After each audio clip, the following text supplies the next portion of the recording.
much worse can the chemo side effects get? Have I got some new ones? Who is my special guest this week? And what's with all the porridge? What? Come with me through the curtain of blurred colons and find out what's going on in my cancer story. Welcome to the Tumortastic Video Diary number 28. Hi, Scats here. They know who you are. It's Friday, June the 28th, and this is Video Diary number 28. I've got a special visitor today. Is it porridge? But before I introduce my diary guest, here's a quick rundown of what's been happening this week. Run you down? There's a good idea. Friday night, the day after my second IV chemo, I was feeling quite uncomfortable and sickly, and that got worse as I went to bed. At about 2 in the morning, I woke up with the sort of pain that tells you either something's blocking the tubes down there or something's about to rapidly unblock the tubes. It turned out to be the latter. As soon as I sat down on the loo, there was a whoosh like a rocket engine starting up. I had to check to make sure I hadn't cracked the U-bend. Houston, we have a problem. After several more whooshes, I waited for a few minutes to make sure there wasn't any more, then went back to bed. I managed to drift off for just a little while, and then suddenly there was that pain again, and in an instant, my arse clenched as I felt another whoosh beginning. As I leapt out of bed, I felt a warm, wet sensation in my arse region. And as I turned towards the bedroom, I caught a glimpse of brown patches on the bed sheets. I love a good shit-the-bed story. Was it the consistency of porridge? Yes, I'd shat the bed. It's not nice. Apart from the idea of having to cope with the whole bedroom smelling delightful for the rest of the night, I had to eject the rest of the diarrhea into the loo and then gird my loins for the clean-up operation and changing the sheets, all the while feeling as shit as the shit-stained sheets themselves. That's easy for you to say, porridge arse. I took some Imodium, or whatever it's called in Spain, and hoped it would kick in soon. I was wide awake by this time, still in pain, nauseous and so tired. But I couldn't sleep. I knew that in only a few hours I had the live show to do, so I tried reading for a bit, but that didn't put me to sleep either. I finished the whole book actually in the end, and at about 7:15 I decided I may as well get out of bed and slowly get ready for the show and take all of the stomach protector and antiemetic tablets and another Imodium just in case. Sticky, sticky pooey. I took a plastic bag to the studio with me to empty the contents of my waste paper bin into, just in case I needed to throw up in the middle of the show. I made it through in the end, but I knew I was on the edge of nausea and exhaustion. So tired. I decided then and there that immediately after the next treatment I won't do the Saturday live show. I'll record something with Chris in advance and schedule it to start live at the usual time so you can all still do the live chat with each other. That'd be nice. And I also decided I'd put last week's midweek video through the AI program I have to turn it into some exciting little YouTube shorts.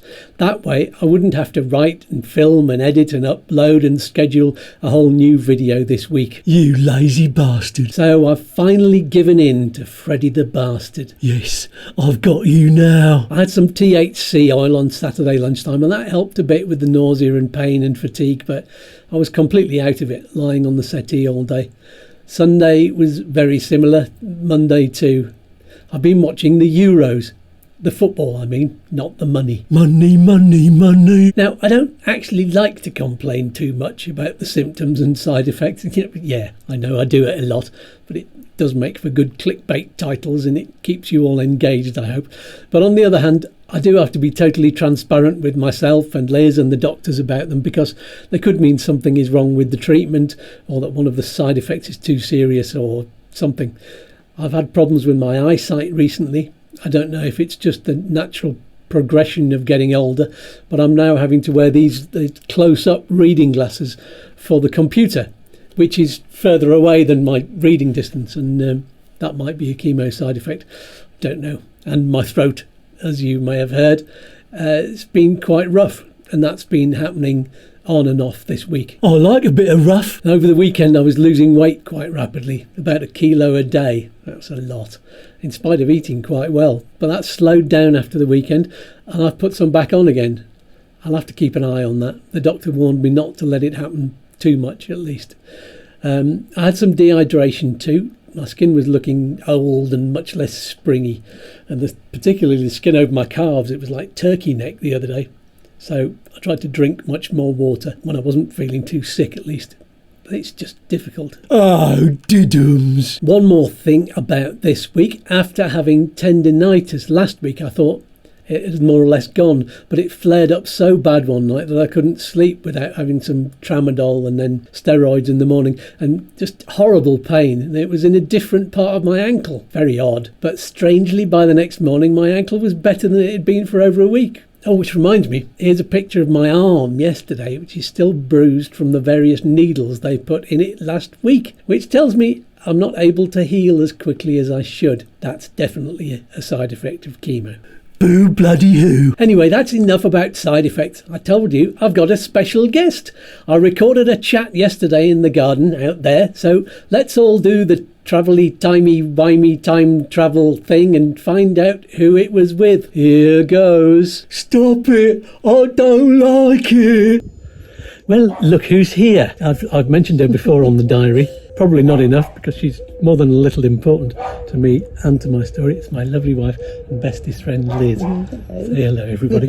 Now, I wanted to get you on the diary because your perspective on what I've been going through is much closer and fuller than anybody else's could possibly be. And you've seen me at my best and at my worst. And it's also really important to talk about what it's like for partners and spouses and family members of people who have cancer. So let's go back to the beginning of this year when I was about to head for the colonoscopy, and this diary was just beginning. What were you thinking? What were your feelings and emotions back then? My initial thoughts were, we just need to get it sorted. We need some explanation for what's going on. And also, I do tend to lurk on the darker side of things, but I was a little bit concerned because of what my mother went through, and knowing what she had and her symptoms. Not altogether the same, but similar. So I kind of was leaning towards that. Yeah, and she did go through some bad times, which I can now perfectly understand. I must just say that my mother is absolutely fine. And I'm sure you can hear the Minnie, our dog, in the background. We've locked her away in the house. She wants to be involved. Yeah, she wants to be involved. She can hear us talking. So then I had the colonoscopy. You were waiting in the waiting room just outside. That must be awful. I've done a lot of waiting around in this process, but it's those chairs. Not nice. Those chairs. We've got metal chairs. Oh, yeah, I'm going to take a cushion if I have to wait anymore. I think that'll be the best option. Take a cushion. Yes, but it's not just the pain in the arse of the chairs. It's it's just not knowing for so long, isn't it? Because even the wait, you had to wait 11 months to go in for the colonoscopy. Yeah. But it's just the emotion of waiting, whatever the reason for it. Even a short time, the waiting is the worst. I mean, I can't imagine what it must be like in countries where you have to wait for even longer. But even just a short period of time of waiting it's not very good, is it? It's horrible. Yeah. And then right at the end of that, you got called through to meet the doctor and a very groggy me. Yes, which was quite funny. Yeah, it was quite funny. So still in an anaesthetic haze, which did make it feel a bit more like a dream for me. But it must have been. So I was a bit protected from the looks on the doctors' faces. Maybe, yeah. What was that like for you? Horrible. I could tell. Yeah, don't hold back. Yeah, it was horrible. I could tell immediately what they were thinking. I knew it was serious right from the get-go, as soon as I walked in the door. I when they said the words, "It's not looking good," that's the phrase I will remember. It's burned in my brain. It's not looking good. And then they were saying that the tumour that they'd found was big, and of course that always makes you feel a little bit more nervous. Well, really emotional, that was. Yeah, it was very, very emotional moment. Yeah, and I was having trouble keeping it together coming out of there, because I was thinking, because they were kind of like, yeah, okay, this is what we're doing biopsies, we've taken X amount of polyps and all this sort of thing. And then they just like, bye. And then you have to go out into the public, and it's like, oh my God. And I just remember going back to the car crying and being very concerned and also a bit angry because of previous doctor in Ireland potentially missing the symptoms. Just not bothering to send me off to check. No. Not bothering to even touch me, to examine me. And that particular doctor in Ireland diagnosed you with diverticulitis, and the regimen, the protocol for diagnosing diverticulitis is to go for a colonoscopy.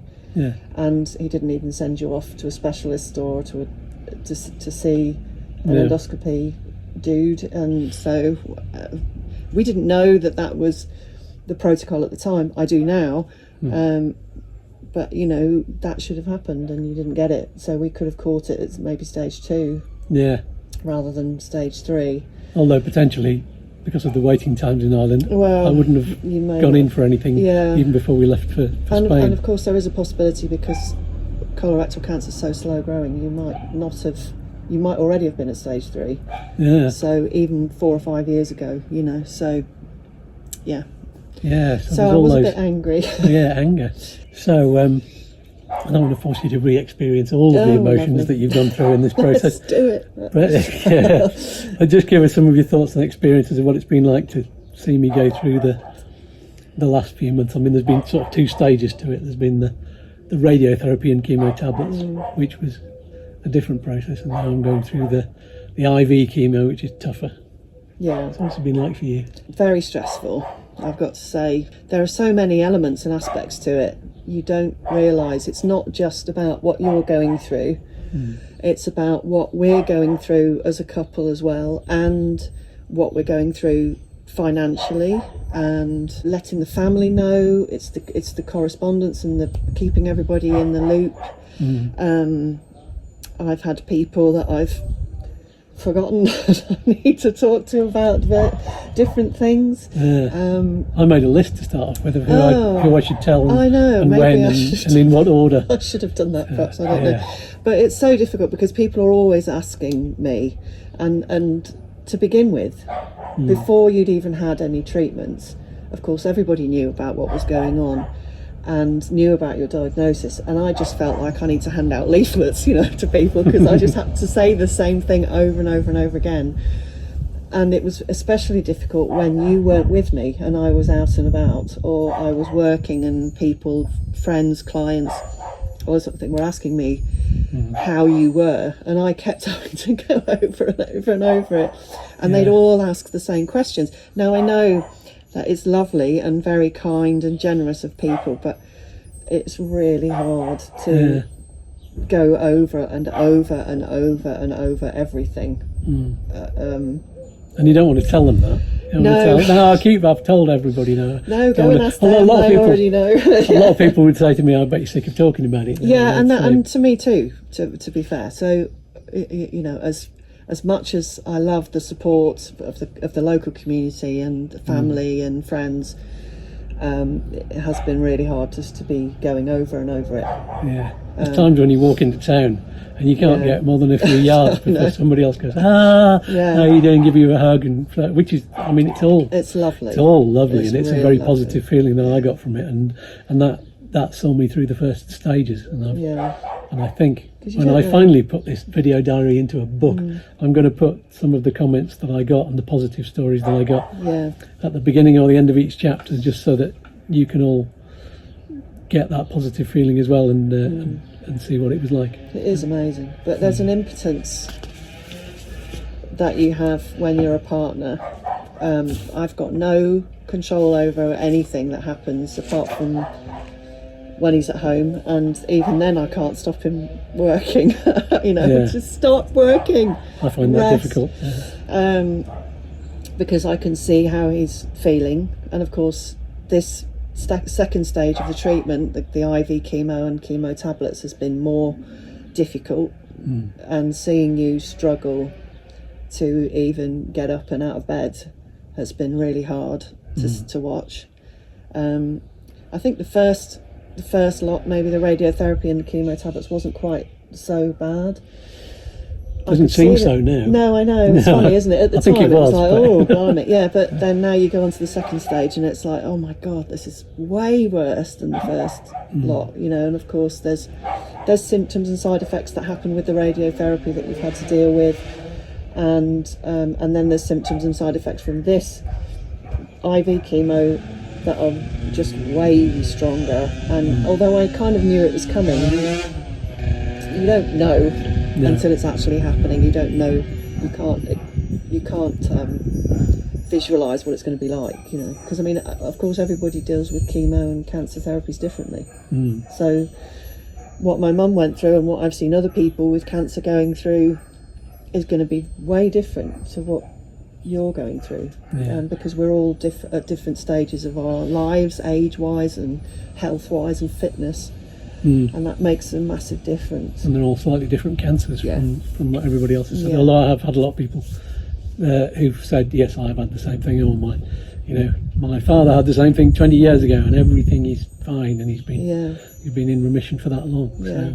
All I know is that, you know, from when a close family member had cancer about 40 years ago to now, things are very, very, very different. So I'm grateful for that, because I won't tell that story because it's not mine to tell, but suffice it to say, it was horrific. And but I mean, it's still not great what you're going through, but things are changing as well. That's another thing, is that things change. My mum had exactly the same cancer. She had T4A N2MX, and which is stage 3C colorectal cancer, and it's not. She did a lot of reading. She knows of it. I know, I do. Which is stage 3C, and it's the same, although not in the same position, and of course the tumours aren't exactly the same and everything, but she still had that same level of cancer, and her treatment was different. They had all of the drugs in one IV for her, and she did 12 cycles. Oh God. 3 weeks apart? No, 2 weeks apart. 2 weeks apart. So she didn't have time to... She didn't even have a time to recover, which is why she struggled a bit. But anyway, she's all good now. So imagine that, which is brilliant. And then even now, there was a change of the drug regimen, which I think I told you about on the last diary. Yeah. Which now, instead of having all three in the IV, they take 2 of the drugs and they put them in a tablet, and so you have that gradually in the 14 days afterwards, which does mean that I've got to go through some of the symptoms for longer. But in this stage, now that I've had the first 5 days, that's the worst bit. Can you imagine? At least now I don't feel as bad. I don't feel as nauseous now. Can you imagine having all 3 in one pop, and then you just feel like death, wouldn't you? I mean, you feel like death anyway, but it just feel like... On the Saturday after the Thursday treatment, that's not nice. It was Friday night, Saturday, Sunday, Monday, I could see... Yeah, you actually, weren't right Friday night. at all. It's when the diarrhea started. Oh, that one good. And he looks so pale, and there's nothing you can do. All I can do is just feed him, make sure he's all right, and you know, I'm like I say, you're just impotent. It's very hard. And people keep saying that when they look at the video diaries. Oh, you look really, really well. But I mean, and he does. He looks all right now, but you know, it's like, woof. You should have seen him. Yeah. Should have seen him over the weekend. It was rough. And Oscar was here too. Really hard for him to see his dad like that. Yeah. We had a few tears. There's been a lot of tears. I'm surprised I'm not like a big prune from dehydration, but there's been a lot of tears and a lot of anxiety, and I was quite emotional yesterday. I think I'm more emotional as I come out of the chemo, and probably just so grateful not to feel like crap anymore. Yeah. But I was emotional at all kinds of things, just things on the telly that weren't particularly very emotional strong. Anyway. So. I can be, yes. Yeah. As people have seen on the diary, especially near the beginning. Yeah. That's part of the reason why I love you, is because you are so emotional. Yeah. Let's talk about the business side of things. Normally we earn a similar amount to each other-ish. It goes up and down monthly, but at least that's what we did before Freddie the bastard tumour took over. But you've been under enormous stress to earn more than enough to try and keep us afloat, and of course you can't earn enough to keep us afloat in total. And there's been a lot of generosity from people with the GoFundMe and donations to YouTube Spain. So thank you all for that. But it's thank you very much for that. How do you manage to stay cheerful and positive for all of the lovely people who come here for Pamper Days? Let me just show people the garden. This is how good Liz has made the garden look, with all the flashy things on the trees, and there's the pole and the lawn that needs mowing. The lawn that needs mowing. Well, yeah. I tried mowing that lawn last week, 2 weeks ago, when I was feeling half decent, but I couldn't finish it. It's tough. It's only a small lawn, but it was just too much fun. It is a lot of work. You know, to give you a bit of an example, there was stuff that I wanted to do with our disposable income this year to the garden. I was hoping to do a few bits and bobs and buy more plants and do things and section stuff off and things like that, and it's just not possible. So I just have to do the best I can. I do a monthly talk at a garden centre, which is really handy because I take my shop. I use that money to buy plants, so I'm very excited every month when I get there. I can buy plants. I've earned some plants. I know. Which is or really good. This month it was all about buying bark chippings to try and keep the moisture up so that I don't have to water so often because we're in a water shortage. I'm doing what I can, you know, to just try and eke out a bit more money. And but yeah, it is. It's very stressful to. That word, stressful, it keeps coming up and up and up, doesn't it? But it is very anxiety driven at the moment. And you're not very good with anxiety. I'm not very good with anxiety anyway, because I already have issues with anxiety and PTSD and things like that from way back. So it's just like adding to problems, and you know, from that. So I have been having more panic attacks and nightmares and that lack of sleep. Sometimes I can't believe how you can manage to go through a whole Pamper Day and give that wonderful service in this lovely environment. It's amazing what you can do when you have to. It's incredible what the body can do when sleep deprived and anxiety ridden. I'm shaking right now just from anxiety. Not because I'm talking to you, I'm sorry, but it's just I know that there are many people who can deal with and cope with these situations far better than I can, but you just get on with it, don't you? You just have to do it. And I'm as planned as I possibly can be. My memory's awful at the moment, so we both are. It's like living in a dementia ward. It's just absolutely dire, isn't it? I'm just did you remember that? Oh no, you know, and I keep forgetting things when I'm going shopping, and oh my god. So even if I've got a list, you know, I mean, it's that ridiculous. Doing what we can, aren't we, really, just to get through this horrible year. Fortunately, we can laugh about it. Yeah, well, I think if we didn't, then we'd be in a home by now for the bewildered. Brilliant. Well, I don't want to go on for too long because, we could talk all day. We used to have our own channel. I know it's not easy going through all of these emotions, even though we've done it before, but this is different. It's much more close to the bone, even than the videos we were doing in Ireland. So thank you for being there. No, you're very welcome, madame. It's all part of it, isn't it? Yeah. Being married, sickness and in health and all that. Yes. There we go. So that's all from me and Liz right now, and I'm going to take you to Scats in the future. We'll do one of those. Here I am again. Did you enjoy that? No! Send Liz a lovely message of support if you did. She'll really appreciate it. Thank you. I don't like her. She's too nice. So there you go. That's all for this week. Thank you so much for continuing to follow my story and sending messages of support. Tune in next Friday for another thrilling episode of Fuck Off Freddy. Toe rag. Keep your fingers and your toes crossed, you lovely people. And as always, raise your drinking receptacle with me. Still alive. And of course, let's do the cancer dance.